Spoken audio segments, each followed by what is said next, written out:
Dr. Fuller, good morning, sir. Good morning, Mr. Brown. How are you today? I'm doing fantastic, my friend. Everything well up on the plateau? Yeah, life is good. Life is good. I have no complaints whatsoever. How about the low country? Well, how are you going to complain? I got it pretty good for a kid from California. I can't complain too much. Mm-hmm. Happy Halloween. Yeah, happy Halloween. Y'all got any special plans? No, the boy's got an inflatable shark suit he's going to wear. The little girl, I think I sent you a picture of her. She's going as Ruth Bader Ginsburg. Unbelievable. I mean, the resemblance. Y'all did a fantastic job. That's pretty funny. And, I told her, I said, look, I may or may not agree with her politics, but you can't argue the fact that she was an intellectual powerhouse, and you could do worse for a role model. So I usually set up, wife takes the kids trick-or-treating, and I set up a mulled apple cider in the driveway. And for the adults that want a little kicker, I throw a shot of bullet bourbon into theirs. And it really buys me a lot of goodwill throughout the rest of the year when I act like a complete curmudgeon the rest of the time. And I give away free bourbon on Halloween, and that seems to buy me a lot of goodwill. So, in 13 years in this house, we've had one trick-or-treater. I believe it. Your house is set back from the road. It's lit up like a Christmas tree, but that driveway's a little dark, and your neighbors are a good bit away. I'm sure the kids go into town to trick or treat. Yeah, they do. Trunk or treat is the big thing here. The churches put on a great job for the kids. Thank you to the 5 folks watching us live. Dr. Fuller has a heart out this morning, so we're going to kind of leap right into it. I'd be remiss if I didn't say that, we've got, I think, 2 spots left at a high-risk environment course. I'll have to check, but I'm pretty sure it's 2. And actually, I was talking to one of our instructors, Justin. He's like, how many you got? And I told him, I don't know, 17 or so. He's like, okay, my lock picking and non-destructive breaching class is really designed for 12. I'm like, too late. You're going to have to figure it out. But yeah, so I've got America's favorite FBI shield with me this morning. Have we heard anything else from him, or did he take it on the road? No, I was telling Lisa about this. She's like, who would say that? Who would say? Like, I have no idea. That's the anonymity. She's spent 20 years around Marines. She's heard worse. Oh, I'm sure she has. So ChatGPT helps prepare for Civil War. Now, I'll tell you the story real quick, the impetus for the show. I was kind of asking, the show you and I did about, what was it, 10 self-defense myths, asked ChatGPT, and then we kind of riffed on it. Yeah. It did incredibly well on the back end from the podcast. So I'm like, wow, people really like that. So let's do top 10 things ChatGPT says we need to do to prepare for this. And I asked it some questions, and it kind of gave me blah, blah, blah, things that you and I are already covered, and most people watching and listening will already be well aware of. So I'm like, I don't really want to mulch over that ground again. Well, let me ask it this question. Preparing, let's see, what are the ways you'd suggest we prepare for a potential second Civil War in America? And it said, preparing for a potential large-scale societal conflict, such as a second Civil War, involves a comprehensive approach focusing on safety, self-sufficiency, and community resilience. Here are some key strategies. So we'll just kind of talk through the 10 things and kind of riff on them and pause where we need to pause and move on where we need to move on so that we can stay on time this morning. But the first thing it said, Dr. Fuller, was stay informed and vigilant. Constantly monitor credible news sources, government advisories, and intelligence reports to stay aware of evolving threats and regional tensions. I thought that was a really important point there. Yeah, I find it interesting that we're not the only ones having serious conversations about this, and I think it says a lot about the world we're living in these days. It probably makes foreign actors pretty happy that that's actually a point that Americans are really putting some serious thought into, is the potential for a civil war. But yeah, it is a very good point, and it's really kind of the top of the heap, right? You got to stay informed. You got to know what's going on. I find it really easy these days to get overwhelmed by the flow of information. Right? I mean, you remember a time when the news was on at 5:30 or 6, and maybe again at 11 for half an hour, and you read the paper, and that was it, baby. If you didn't get it then, you didn't get it. And of course, It wasn't until the end of that era before I really started paying any attention to the news. And now we have the exact opposite problem. It's not a dearth of information. It's a flood of information. It's drinking from the fire hose of knowledge. And that, of course, when you have that level of information, it becomes very difficult to triage what's important and what's not, and what's relevant to you and your world and what isn't. And because the world has shrunk so much, maybe, somebody blowing up a ship full of fertilizer in a harbor in Lebanon is important to you. Right. Maybe it's not. How do you differentiate from that? How do you figure that out? I don't know. And, do you have to pay attention to everything that's going on in Islamabad and all over the African continent? I mean, do you need to know that the Chinese are buying up vast swaths of land in Nicaragua, including a port? One of the major ports there that, they have a road that they've kind of purchased outright. It's theirs. Is that important to you? Maybe, maybe not. Did you know it? I don't know. But it can really quickly turn into white noise, where it's just so much information that eventually you just go, you know what? Psh, I'm out. And so you have to create a system. Go ahead. Speaking of that, Dr. Fuller, not to cut you off, right before we went live, my brother sent me this, and this is just came out this morning from the, see who they are, the Ministry of Foreign Affairs in Russia. Their official social media site on X says, we support the leadership of Venezuela in defending its national sovereignty, taking into account the dynamics of the international regional situation. We stand ready to respond appropriately to the requests of our partners in light of emerging threats. I thought that was pretty interesting. Speaking to your point about, do we need to worry about world affairs? And not all information is intelligence, right? I mean, I think that's your point. Not all of it's useful to us or our situation. Right. Well, and we collect information and then it has to be processed into intelligence. Right? So you need to have it vetted for accuracy. It needs to go through an entire huge process, which is outside the scope of today's show. But you don't just put out raw information. You put out intelligence. Sometimes your intelligence is nothing more than raw information. Look, this is all I've got. I haven't vetted this. This is that happens as well. But also, intelligence is useful. But before we leave this one, I think it's interesting. This last piece here, regional tensions.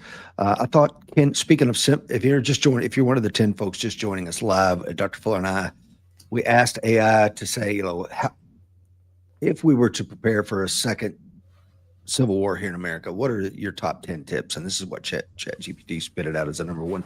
And the regional tensions are important. And Ken Burns' amazing Civil War documentary, if you haven't watched it, get the wife and the kids and get some popcorn and watch an hour of it every single night. I think there's 9 or 10 episodes. Anyway, he does a great juxtaposition, Dr. Fuller, with Deer Isle, Maine and Clarksville, Tennessee, as 2 points that are way far away from each other, completely different. And their experiences were different. If you're in Clarksville, Tennessee, the Union Army took it over and put it under martial law, and they lived in freaking misery for 4 years. Whereas Deer Isle, Maine, aside from the occasional, pine box coming home, it was just a placid, beautiful place. So this regional thing is real. They're going to, we go there again, they're going to be places you don't want to go. They're going to be no-go areas that it's going to be bad. And there's going to be places maybe like the Cumberland Plateau where it's just another day, Yeah. And it'll be interesting because, the comparisons go only so far. I don't think that you'll have, a traditional front line if Americans end up shooting at each other again. I think it'll be very, very spotty. I think it'll be very much the non-traditional warfare, right? I think you'll have, much like you had in Afghanistan, to a lesser extent Vietnam, where you'll have areas that are, like you said, they're very hot, where there's shooting going on, and other areas where they're not. And oh, by the way, those places will move. They will change. Today this hill is very, very important. It's critical. And they're going to fight, and people are going to die over it. And eventually the hill will be taken by Force A or Force B. And then 6 weeks later, it'll be completely vacant. No one will be there. No one will have left. We were working on as most people on here will know, I run a construction company as well. And we had a big job we were doing downtown Knoxville. And I was looking up this hill and those beautiful houses and stuff. And I said, well, can you imagine a war here? And everybody's like, no, but thank God that'll never happen. I'm like, it did happen Never's a long right time. here. On the morning of November the 29th, 1863, the Confederate armies attacked the fort that next block over, and hundreds of men died right where you're standing. And everybody's like, what? I mean, these were Americans. And they're like, what are you talking about? I'm like, we have historical amnesia a lot, and you could pay for that if you forget your history. Would you agree with that, Dr. Fuller? Oh, of course, of course. You know, they say history repeats. I think patterns of human behavior repeat, and you know, we run a significant risk of having forgotten what it's like. I mean, we haven't had a war on U.S. soil outside Alaska in 150, almost coming up on 200 years. Yeah, and we haven't fought a major existential threat war since arguably World War II. People forget. they do. But anyhow, as far as the information goes, create a system to vet the information, and one that works for you, and one that gets you the information you need. There's some pay-to-play services out there. Our friend Will Wood uses some, and he shares some of that information. Number 2, develop a personal emergency plan. Outline clear plans for evacuation, safe hiding spots, communication with loved ones, and securing important documents and assets. I've talked about this on the show also. The church, we being a Southerner, means that the Civil War is always close at hand. In my life as a good Southern Baptist, many of the churches I went to were standing during the Civil War or burned partly during the Civil War. One of them had a cannonball still stuck in the wall of the church up in Greenville, Tennessee. And one of the churches in Beaufort that we went to, the First Baptist Church of Beaufort, or the Baptist Church of Beaufort, I'm sorry, they have they took all the silver and buried it in the backyard because the hordes of Yankees were coming in, and they ripped out the church pews and sold them off. And then they went and took the silver out after the war was over and bought more church pews. So, yeah, I think this is a legit thing, man. You know, safeguarding secure documents, communications, you know, very important stuff. Absolutely. And, you know, it takes setting priorities, right? You've got to set priorities because not everything that's important now would be important in that set of circumstances. And things that are important now might be important after a war, but not necessarily during a war. So you really have to set these priorities, you know, and that includes on people, right? Who and what are critical people. I mean, I have family members that I haven't seen in decades that live on the other side of the country. Is there anything I would realistically be able to do for them? I offer them succor if they can get here, but I'm not likely to cross the entire nation to pick them up and bring them back. And that's not, you know, any kind of a slight on them. That's just reality. You're not going to be able to communicate with everyone. So figure out who you have to communicate with and establish those lines now. Yeah. You know, you got to really figure out who your circle is and who needs to be part of that plan. And that could be, you know, concentric circles, right? And like most of us, you have an immediate family. That's your first priority, you know, and then you just sort of radiate out from there. Same thing's going to be true of your documents. You know, it's difficult to transport paper documents and keep them safe and what have you. But fortunately, we have multiple ways to digitize things now and to save them. But put some thought into that too, right? Because just because it's digitized doesn't mean it's going to survive a general collapse. Maybe not. You know, and take the appropriate steps. And again, you've got to make those priority decisions. Not every school photo is probably going to make it, right? I mean, not all your assets that you have now that you consider assets will be assets in that sort of an environment. Not all of them movable, right? Transportable might be an issue. Will Wood has some really nice cars. He's limited on how many of those he can move by fuel, by drivers, by desire. You know, so those are assets today that, you know, in a general collapse, would they be assets then? Possibly, maybe not. Cars that can run after an EMP might be a little bit more important than cars that can't run after an EMP. So these are the kind of things you got to kind of put some thought into. Otherwise, it happens, and then you're just going to be overwhelmed. There'd be so many decisions to make, and so many that you should have already made, that you're going to have a real problem. So plan ahead. As with so many things, plan ahead.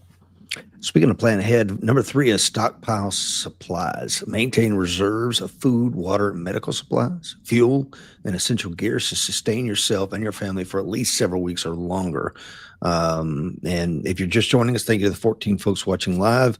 We got Mark on from Australia. Don is on from Montana. Pat out there in northern Wisconsin. Will, Montana. We also have Mark from Ontario, and Tony just joined in. Good morning. We're talking about 10 things that ChatGPT says that can help us prepare for a potential another American Civil War. So yeah, stockpiling supplies, man. I think a lot of folks on here are doing this, and they're already way ahead of their other folks in their community as far as getting prepared with the gear and the gadgets we all need. Any thoughts on this one? Well, again, you got to set the priorities, and you got to know what your priorities are, right? I mean, what do you actually need? What do you actually need? As you pointed out, there's a lot of information here in American Warrior Society. A lot of it is contained in the people in the American Warrior Society. My experience has been they're very, very free with that information if you ask.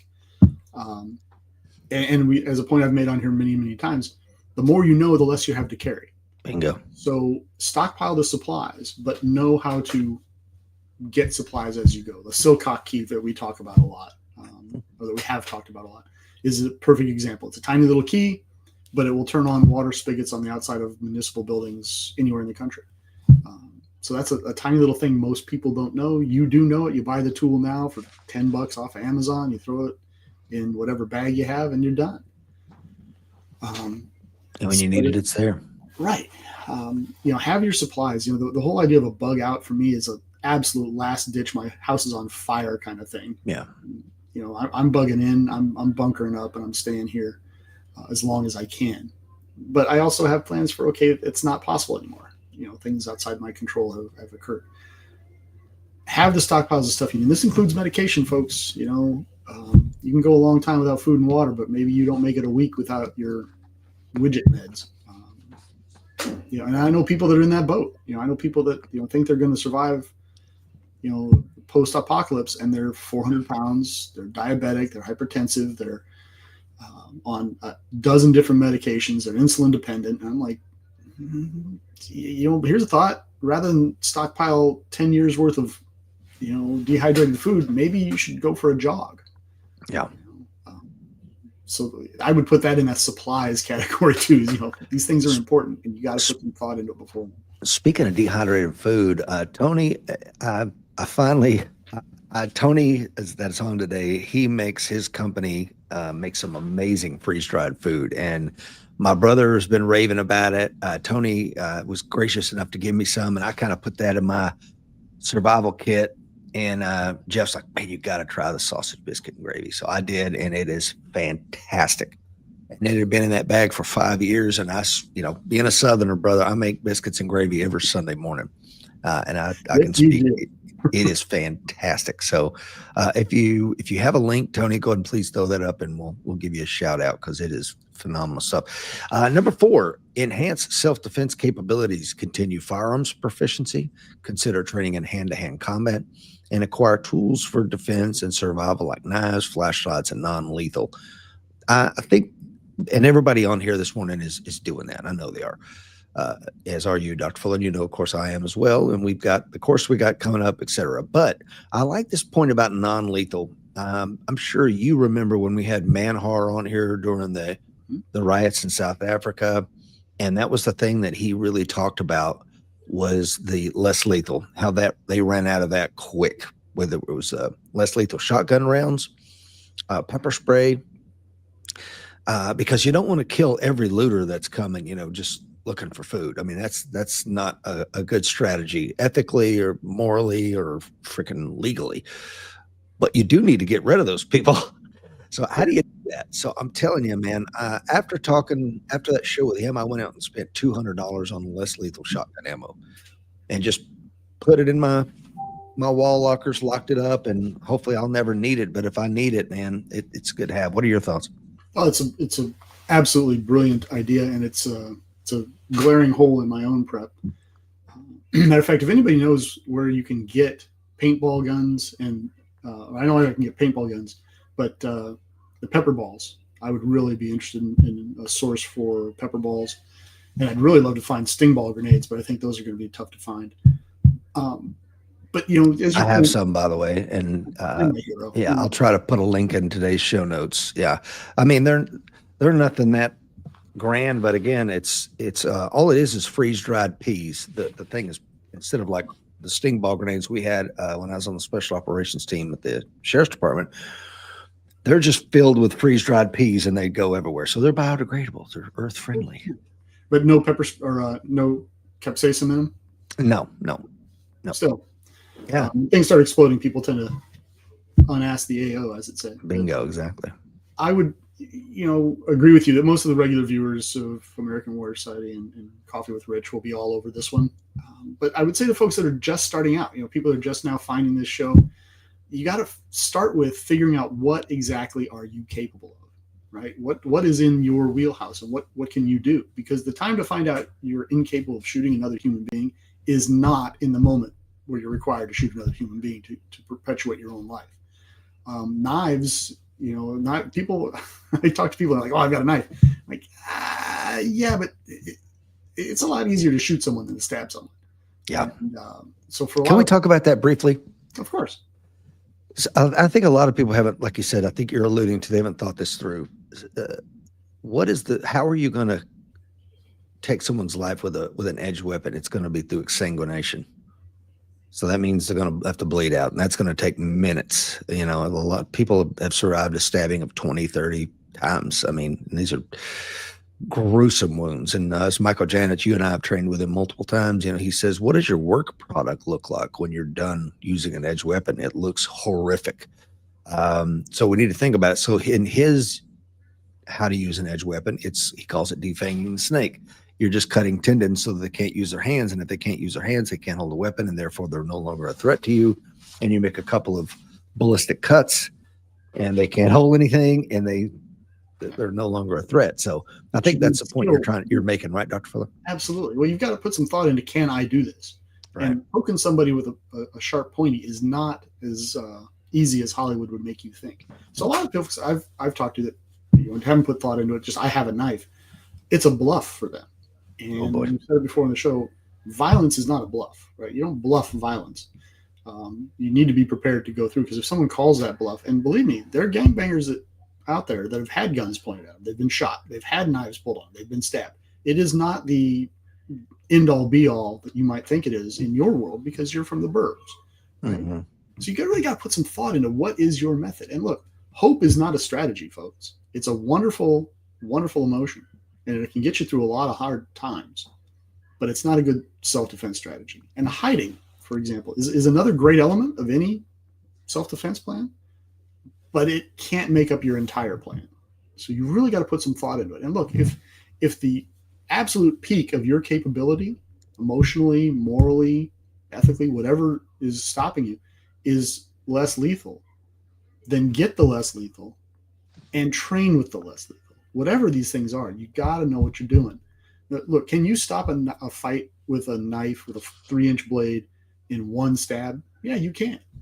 But you really got to know what you're doing, right? Shot placement is key. And if you don't know what you're doing, like you said, the work product is going to be what you usually see in prisons, for example, where you see a lot of shankings and stabbings, is a sewing machine, right? 100%. They're going to get hit and they're going to get sewn up. So don't think that just pulling the knife is going to stop the fight, or poking them one time is going to stop the fight, because it isn't necessarily going to do that. You need to train. Yep. American Warrior Society is one source, but there are multiple sources, and it's a good starting point to find those multiple sources. Because my experience with AWS is it's not parochial about the information. You must get the information from us, but it's more of you must get the information. You can get it here, but here are the other places that you can go to find experts. So in your hunt for that information, this is as good a starting place as you're going to find.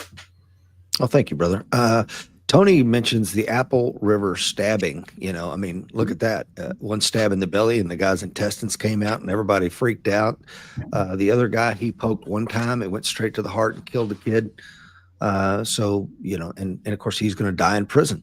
And in reality, I think you and I and Andrew Branca did a show on it, and it was a very popular show. Go back and listen to it if you haven't already. We broke down the entire incident, and it looked like a good. It was an ugly but Yeah. it looked like a good use of force, and yet still the jury said no. Yeah, and that guy will never get out. Oh, he'll never get out. Tony's company that I highly, highly, highly recommend, fastgroupfoods.com, dehydrated food par excellence, and please check it out. Let's move on to the next one, Dr. Fuller, if we could here. Number 5, build or join a community. Form trusted networks with neighbors or like-minded individuals for mutual support, resource sharing, and collective security. Here's another great example for joining an IDPA or USPSA, monthly shoot.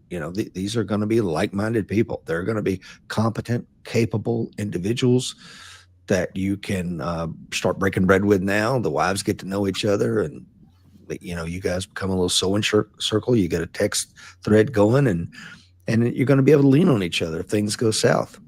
Yeah, and your odds of running into a felon are much reduced as well, right? So you're not as likely to run into a criminal. But you do need to be judicious and selective in this thing, right? You can't just drop your walls and open your borders to everybody. You need to think about the skill sets and the resources that these people are capable of bringing, the augmentation to your skill sets and resources that they have, but also look to personal compatibility, right? Yes. So, joining organizations that are full of people that think like you do, bird watching, whatever it is, NASCAR, it doesn't matter. These are people that you're going to have something in common with, and you can build from there. Now, you also need to pay attention to people that maybe they have a lot of assets and they have some resources, but you just aren't compatible with, or maybe they're just not in a good spot. I know a guy, for example, not far from here, that has a phenomenal setup. He's got a couple thousand gallons of kerosene on storage, a couple thousand gallons of diesel. He's got a big piece of property. He's got a big pond on it. He's got several acres that are cleared, so he's got some crops going. Very well armed. My issue, though, and the reason I wouldn't run there immediately, is it's in a very flat area and it's not very defensible at all. And it's not far from a major thoroughfare that would take you out of Charlotte. So, if things are going to hell in a handbasket in a big city and they start migrating, they're going to gravitate right towards him. And it's the first time he turns on his lights at night, the whole world's going to know. And I've helped him out with some things about it, but I'm very concerned that it would be too difficult to defend in such a situation. Okay, I want to take on. You said several things that are so important. We had an AWS member who reaches out to me and he says, "Hey, Rich, I need to make a little bit of money on the side for Christmas," or whatever the case was. And says, "I'm thinking about being an Uber driver. How do I stay safe as an Uber driver?" I'm like, "You don't do it. You find something else. You're not gonna. Having somebody sitting behind you in a car. How many times you need to see grainy video of some mother getting shot in the back of the head to say, it's not a good idea for me." So to your point about this gentleman you're talking about here, is like, this location that you have, sir, is indefensible. So you're in the wrong spot. A great example, like, was it Rorke's Drift? 4,000 Zulus attacked, 100 British slaughtered them all because they had a phenomenal piece of terrain. At the time, it didn't really look like it, but it turned out to be a really, really good place to defend. And the other thing Pat Cahill brings up, Dr. Fuller, says you need to add a touch of realism to your personal defense by asking, number 1, what are your physical abilities or limitations? Number 2, what's the environment I live in? And number 3, what does my family support network look like, and how can we help it? Excellent questions here. And one of the things that, to the point about IDPA, at our IDPA matches, we all say a prayer together, a Christian prayer. We bow our heads in prayer. Somebody will lead it. And then they're talking about 130 men in prayer.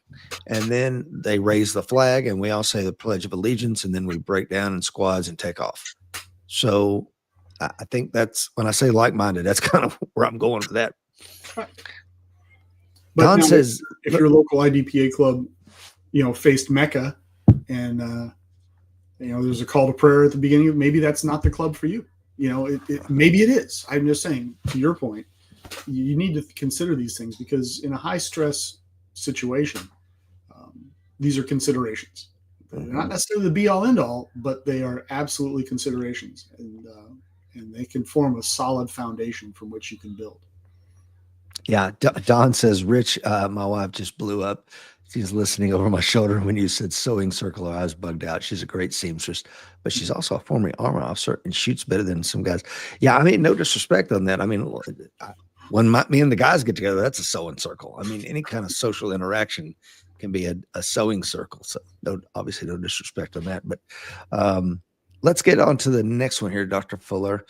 We talked about that. Number 6, and if you're just joining us, thank you to the 16 folks watching live and those that will listen. We're talking about 10 tips that ChatGPT says can help you prepare for the potential of a second American Civil War. Number 6, secure your home, reinforce doors and windows, establish secure entry points, and create defensible safe rooms. This is great because really it's going to be bug in, and unless Sherman is on the march and he's headed toward your location, then you're going to be bugging in. And so you need to make your home defensible. And I think that's what Dr. Fuller was talking about with his friend there. It's true. And look, this is critical even in normal times, right? You should be doing this now. Even if you're living, like I know Will Parker, for example, lives outside of town, up on a hill, can't see his house from the road, very defensible road. You still make it difficult for people to get in. I live in the suburbs. My defense plan is to slow you down at every possible opportunity, right? Because the cavalry's coming. You're on the clock when you're coming into my house to come and get me. And it's not going to get loud until we get to the second floor. And if I have my way, it won't get loud until you bash down the solid reinforced door on my bedroom. That's when it's going to get loud on my end. Now the police may get there and you may have an argument with them at that point. That's between you and the police. You can just deal with that. But you want to make it difficult, because again, we've talked about on the show many, many times, you don't have to be invulnerable and impregnable. You're just going to be tougher than the guy next door. And you've got to make the cost benefit analysis work out in your place, in your favor, pardon me, so that your place is more trouble than it's worth. And that's really the point here. So make sure you have these things done, not just for end of times, Civil War kind of thing, but for, 3 meth heads that are trying to make a quick buck by kicking your front door. Yeah. And I want to be clear. So today is really Civil War related, but to your point, I think you need to do it now while the sun's shining. It doesn't take a whole lot. Me and my son got a big box of deck screws, and we went around to all the external doors and put some deck screws in every hinge so that it's going all the way, 3 inches. It's grabbing all the 2x4s. It's going to make it incredibly hard. And there's some other things you can do to harden your home. We've done multiple shows on them. Go back and listen to that. But in a situation like that, the cavalry may not be coming, or the cavalry that's coming, you may not want to come. Look no further than the Confederate Home Guard that were around. Once the men all left their wives and children to go off and fight for the Confederacy, the Home Guard did some terrible things. So you may not want any part of them. And if they think you're a Yankee sympathizer, then your crops are going to die and your house is going to burn. And it's just an ugly, ugly thing. And so consider that. Cruz is on. He's in Jerusalem right now. The folks in October 7th, and over there, the cavalry's coming. Yeah, they're coming tomorrow or the next day. They're coming. But until then, you're on your own. Tony, it's an hour from now. An hour is a long time in a firefight. Tony says, I would think on today's topic, LEO isn't coming. I think he's right. And my point for this was that, you harden your house now for potential invasions now, in which the cavalry would be coming now. Yeah. It is also obviously serviceable in the event of a larger scale conflict. Absolutely. Don says, don't forget the biggest weakness in modern American construction is wood. Most of homes are flammable, have multiple fire extinguishers in different parts of the house. And that's especially true for those of us that live in the middle of nowhere, where the nearest, fire hydrant is miles and miles and miles away. But I thankfully have a swimming pool, and I get a little insurance break because they can always just throw a line in there and pump the water out of the pool to put my house out. But it's on me first, right? So it's most important that you keep the horses out of your pool, Rich. That's exactly. So true, man. God. Derek says John Mosby's books, The Reluctant Patriotism, Volume 1 and 2, is a good reference for this topic. Derek, thank you so much for putting that out there. I will definitely be checking that out. Jeremiah says being burned out is my biggest concern. It was William Tecumseh Sherman's, tool of choice as he burned his way to Savannah, and then all the secret Yankees that they called themselves, the people that did not leave when the states joined the Confederacy, yet they had an allegiance to the Union. They welcomed Tecumseh Sherman coming into their town, and he was like, "Yeah, burn their houses too." Like, what? Yeah, you didn't leave, so you get your shit burned down just like everybody else, which is a shame, but that's exactly the way he treated it. That's also how wars work. That's right. He said his thing was make Georgia howl. That's what he said, and he did. Number 7, maintain mobility. Keep your vehicle in good condition with full tanks and emergency supplies to facilitate rapid evacuation if necessary. Dr. Fuller, what do you think? Well, that's just good advice, period. And again, it's useful advice now as well as, in the event of a civil war. I get nervous if my car gets below a half a tank of gas. And we've got multiple vehicles around here. My wife has a work vehicle. So we're constantly at the gas station. I pay more attention to the gas prices around here than I ever thought I should. But I keep my stuff in good repair. A light goes on in my car. Modern cars are not like the Volkswagen Bugs that we all grew up tinkering with, at least those of us of a certain age. You got to take it in. You got to take it to a shop for their specialized tools and their specialized knowledge. But anytime my cars need maintenance, they get it. Now, I understand that's a bit of a privilege flex, and I don't mean it to be. But you should do the same thing. The worst thing you can do in a situation like this is you decide for whatever reason you got to get from point A to point B, and your car dies. Or, oh my God, I don't have enough gas to get there and back. There's no reason for that. Like you said, when the sun shines, fix it. Get it ready to go and be ready to go, because that emergency may happen post-Civil War, but it may happen in the middle of the night tonight, where you've got to run across town and pick up somebody or bring somebody home or whatever. So it's just a good idea to have. Yeah, agreed. Pat Cahill says the best thing you can do to secure your home may be to move to a new community or location.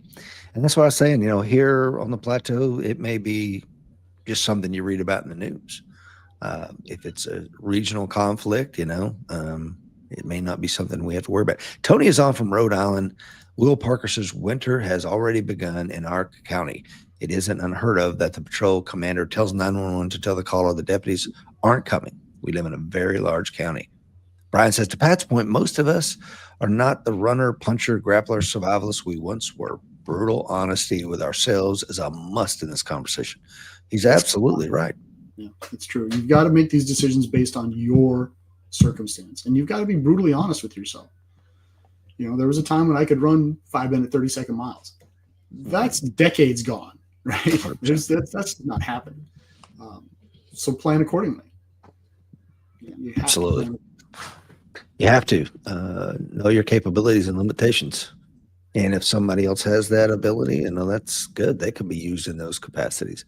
Number 8, practice self-sufficiency. Grow some of your own food if possible. Learn basic medical skills and prepare for potential disruptions in public services.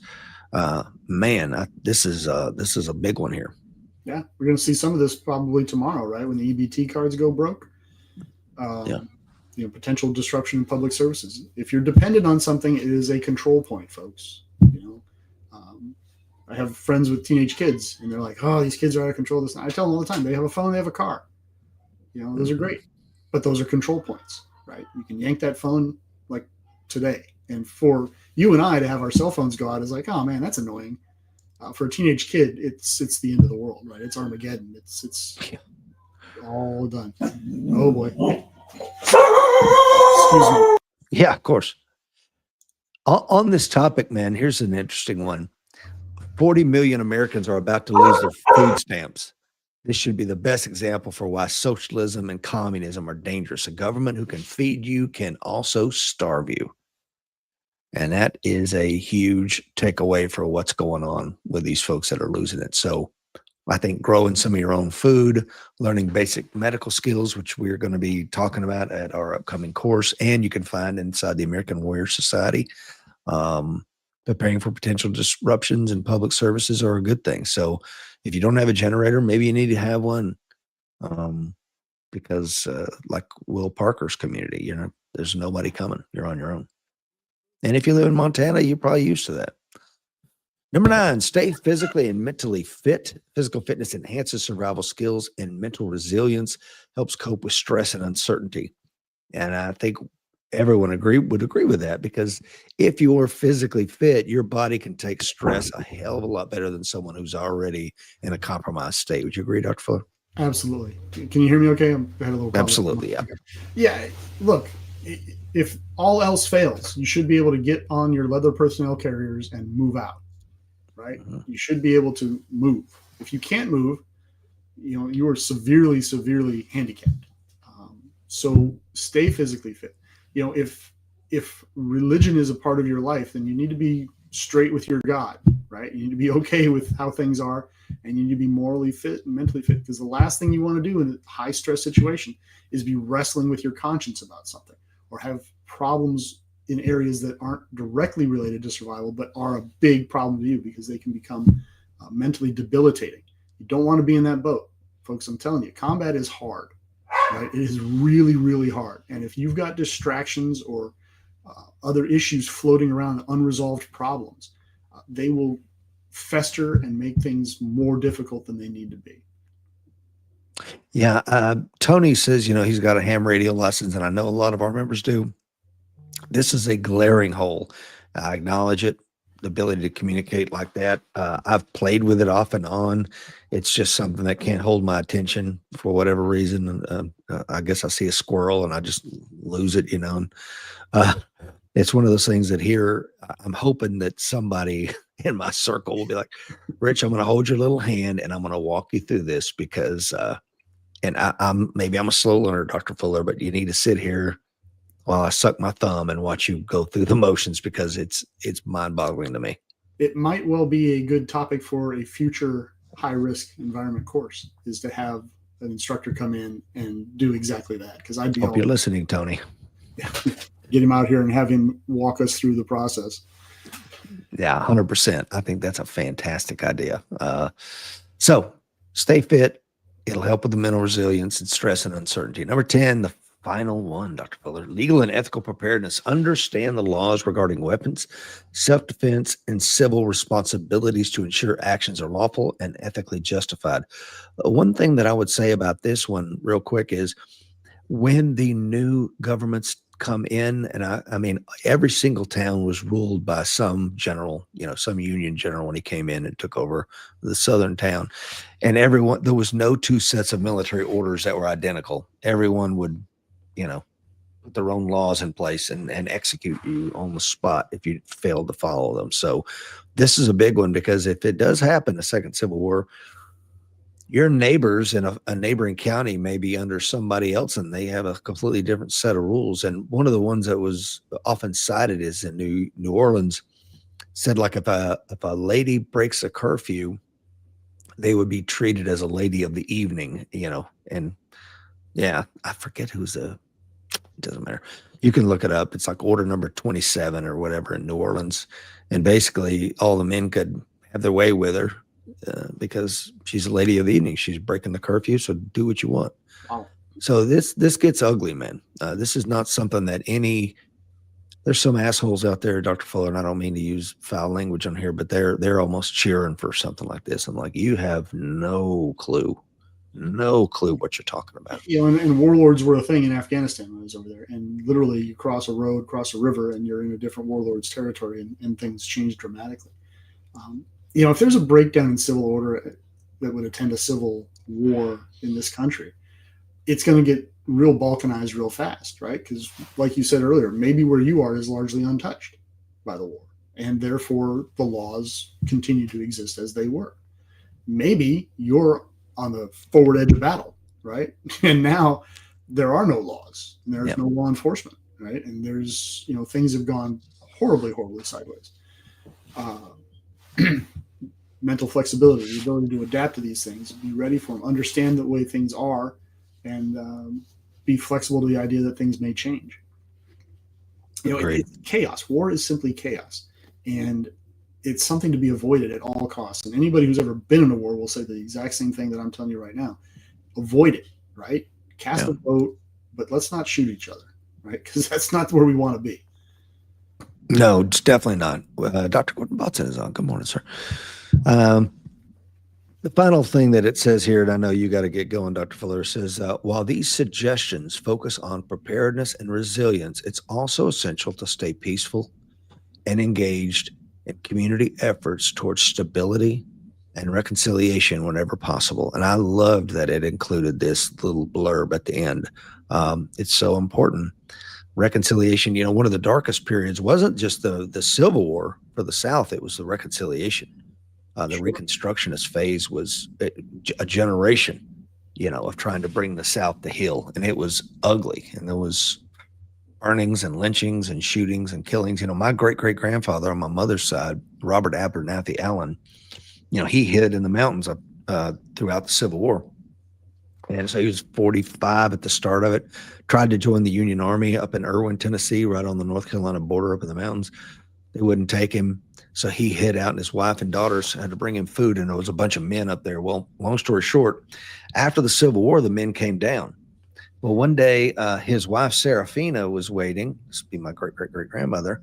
And some men rode up on horses and said, "You looking for your husband?" And yeah. Yeah, he's laid up there over the fence post. He's, So they killed him even after the Civil War just to prove a point. But the Confederate guerrillas did. So this is, 6, 8, 9 months after the Civil War, and they killed this 50-something-year-old man just because he wouldn't be part of the cause. So these things are generational traumas, man. And they are not limited to simply the U.S. Civil War. I mean, look at every major conflict, and you'll see that the immediate aftermath of the war, there's a lot of exactly what you just described. A lot of people settling scores in that immediate aftermath. There's full-on guerrilla warfare going on after World War II. Look up the werewolves, Hitler's werewolves after World War II. There were people that still wanted to, fight on, and did, and committed some pretty horrible crimes in the process. Look at the retributions that local populaces took out on collaborators all across Europe after the war. Once the Nazis were gone, the chickens came home to roost. The same thing happened in Iraq after the first Gulf War. We were running around trying to stop people from picking up arms caches that they'd left out in the desert. So you remember after the war, everybody was just in a hurry to get home, right? Let's just get gone. Well, the Iraqis had buried a bunch of stuff out there in their attempt to keep the bombers from the Jabos from getting them, the aircraft from getting over us, from blowing them up. And we were blowing up a lot of that stuff. But after the war, you remember there was an insurgency in southern Iraq. Mm-hmm. They were coming down and trying to find those weapons. The Iraqi military was sneaking down trying to find those weapons. And we were out there trying to stop everybody from doing it. But they were still fighting. There's still people killing each other. And so, the day the war ended is not the day the fighting ended, is the point I think you've made, and the point I'm trying to reiterate. We were right after the Desert Storm. We were parked right across the road from the town of Al Jahara and in Kuwait. And every night there was gunfire. I mean, you'd see the tracer string like, "Hey, what's going on?" And like, "Hey, man," so that we had 2 Kuwaiti policemen with us that were translators, like settling scores. People that collaborated with the Iraqis, they're going to see the sunrise tomorrow. And it's like, oh, shit. And Don reminds us that the Balkan War is a good recent example to learn from. Reading some of the reports from that event, it's very informative. And it is. It's Yeah. And neighbor turned on neighbor in that one, too. Yeah, exactly. So I hope you guys have enjoyed the show today. Please like and share this with somebody who needs this content. Dr. Fuller has a previous engagement. I want to respect his time here this morning. Dr. Fuller, sir, thank you for being on. And if you don't mind, please take us out. Well, if this doesn't drive home the point, I don't know what will, folks. The fight is coming in one form or another. Be ready.